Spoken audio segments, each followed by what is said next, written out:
Peu de gens imaginaient qu'en janvier 2025 allait être résolu un cas qui avait su bouleverser la société mexicaine il y a 26 ans. Un cas qui n'avait toujours pas de résolution concrète et qui menaçait d'augmenter les listes de crimes impunis.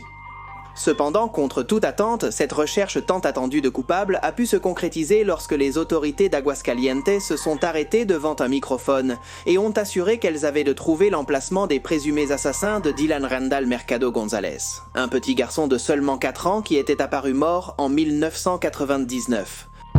Tout autour de lui indiquait qu'il s'agissait d'un meurtre atroce, et les choses n'ont pas tardé à s'intensifier. L'affaire a eu un tel impact à l'époque qu'elle a servi d'inspiration pour une série télévisée très célèbre l'année suivante, présentée par la très admirée Silvia Pinal. Après la reconstitution des terribles événements, les échos demandant justice pour Dylan se sont multipliés et de nouveaux indices ont émergé, mais ne nous précipitons pas. Qu'est-ce qui est vraiment arrivé à Dylan ? Pourquoi le peuple mexicain blâme-t-il les autorités de ne pas avoir agi à temps ? Quelle est l'histoire derrière l'enterrement émouvant du petit ? Comment a-t-on pu retrouver ses agresseurs tant d'années plus tard ? Pour tenter de répondre à ces questions et à d'autres, nous allons nous plonger dans l'effrayante affaire du garçon du conteneur. C'est un cas qui se déroule actuellement, donc certaines données peuvent varier. De nouvelles données peuvent apparaître, certaines données actuelles peuvent être corrigées, donc je veux clarifier cela avant de commencer, et si vous êtes intéressé par ce type de cas qui sont souvent restés non résolus, commentez non résolus ci-dessous, et nous continuerons avec ce thème s'il y a plus de 200 personnes commentant. Nous ferons une autre vidéo sur un cas non résolu. Commençons.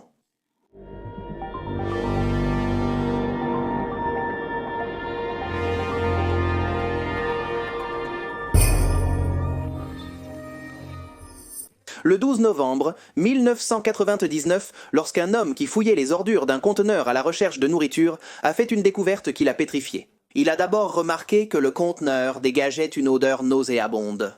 Bien sûr, ce n'était pas étrange. Il arrivait souvent que parmi les ordures, il y ait des choses en état de décomposition. Cependant, cette odeur était plus intense et persistante. L'homme a été saisi d'un mauvais pressentiment et d'une certaine manière, il savait qu'il n'était pas sur le point de tomber sur les simples restes de quelque chose qui avait été le déjeuner ou le dîner d'un voisin. Il savait que cette odeur annonçait quelque chose de bien pire. Il fouilla avec des doigts tremblants, craignant qu'à tout moment n'apparaisse la tête d'un chien ou d'un chat. Mentalement, il avait commencé à se préparer à quelque chose de vraiment nauséabond, mais rien de ce qu'il pouvait imaginer n'était à la hauteur de ce qu'il finirait par voir. L'odeur provenait d'une énorme boîte en carton. Elle était attachée avec une corde et on pouvait voir des taches sombres dans certains coins. Un liquide épais avait commencé à s'infiltrer et à tout imbiber. Ce liquide était indubitablement du sang. Le reste est devenu un véritable cauchemar. En tirant sur la corde qui gardait la boîte fermée, l'homme a trouvé une nappe de Noël. Une nappe qui aurait dû décorer une table sur l'une de ces cartes postales familiales typiques, où tout le monde sourit. Mais non, la nappe enveloppait un petit corps. Il s'agissait d'un cadavre présentant de multiples signes de maltraitance et portant un t-shirt du film « Laissant un dalmatien ». Nous ignorons si le témoin de cet horrible spectacle a crié, mais il a rapidement porté plainte. La suite est prévisible ?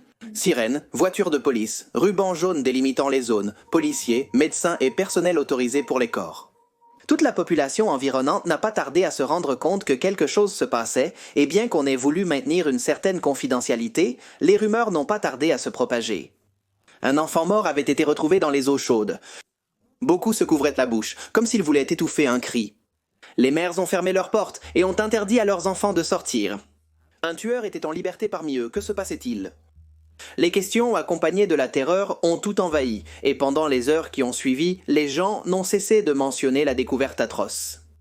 Les médias sont rapidement arrivés, et ce qui était une nouvelle locale a commencé à prendre une teinte nationale. Tous les yeux se sont tournés vers cette partie de la carte, et les titres n'ont cessé de se répéter. Qu'est-ce qui est arrivé au garçon du conteneur ? Des éléments ont commencé à émerger. On a su que dans le conteneur, en plus du corps de l'enfant, on avait trouvé un couteau taché. On a également su, grâce à l'autopsie, que le garçon du conteneur avait à peine 4 ans et était mort d'un traumatisme crânien, d'un traumatisme cervical de la moelle épinière et d'une rupture de la vessie. Mais pas seulement ça. L'autopsie avait également laissé d'autres certitudes.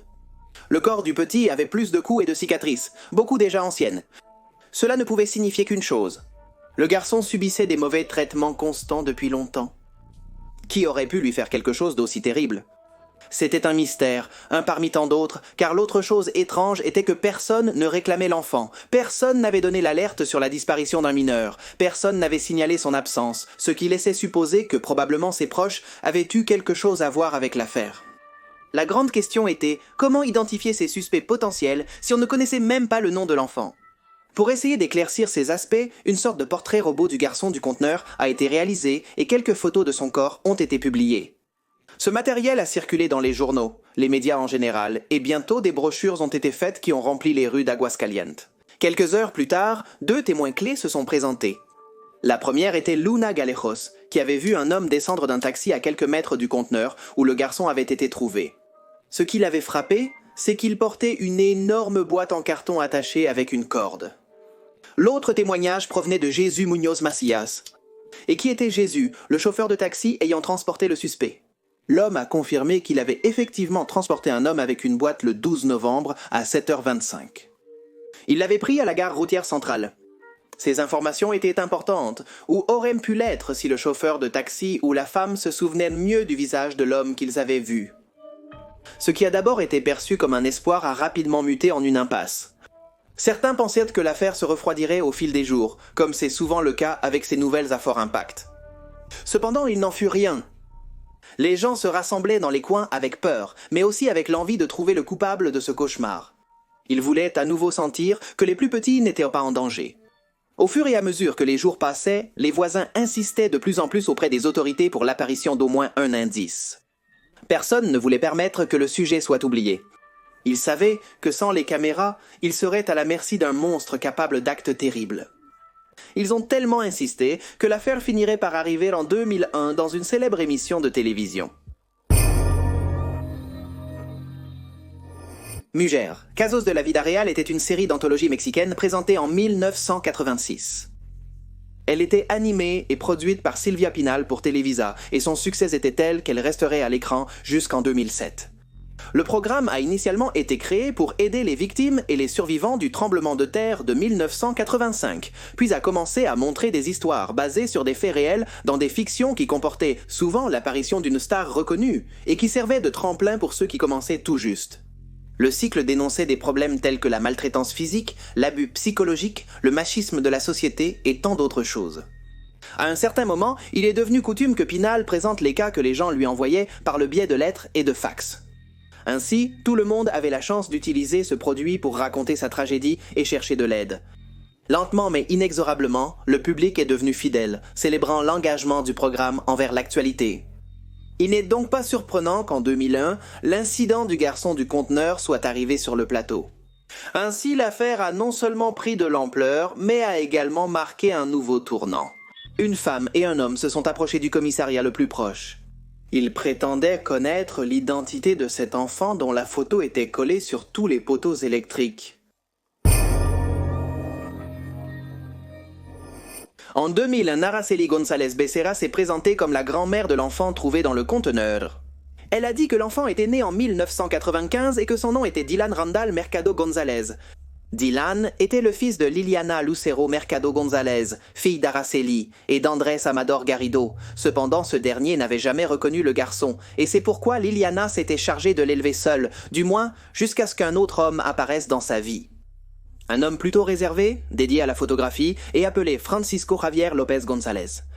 Quand cette relation a commencé, Liliana et Dylan ont cessé de rendre visite régulièrement à leurs parents.